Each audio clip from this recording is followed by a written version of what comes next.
মসজিদে আজান হচ্ছে আর আজান শুনে আপনি যদি বাড়িতে নামাজ পড়েন তো আপনার নামাজ কবুল হওয়া নিয়ে সন্দেহ রয়েছে, কবুল হবে কিনা সন্দেহ রয়েছে।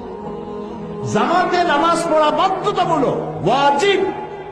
একজন সাহাবী অন্ধ, তিনি বলেছিলেন, ইয়া রাসূলুল্লাহ, আমি তো অন্ধ মানুষ, আমার জন্য কি এই হুকুম? রাসূলুল্লাহ জিজ্ঞেস করলেন, তুমি কি আজান শুনতে পাও? তিনি জবাব দিলেন, হ্যাঁ, আমি আমার বাড়িতে বসে আজান শুনতে পাই। রাসূলুল্লাহ বললেন, জবাব দিও, তার মানে তোমাকেও মসজিদে আসতে হবে। একজন অন্ধের জন্য জামাতে মসজিদে যাওয়া থেকে রুখসত পেল না, সো কলারা কি রুখসত পাবে? আরো কঠিন হাদিস শুনুন। কি হাদিস?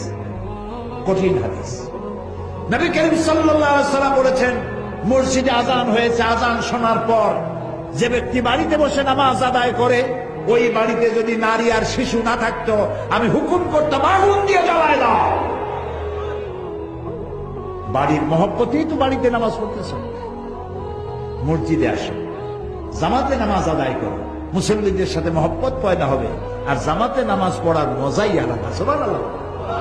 পড়ে দেখেন, অভ্যাস করেন, অভ্যাস করেন। বাড়ির পাশের মসজিদে যাবেন আর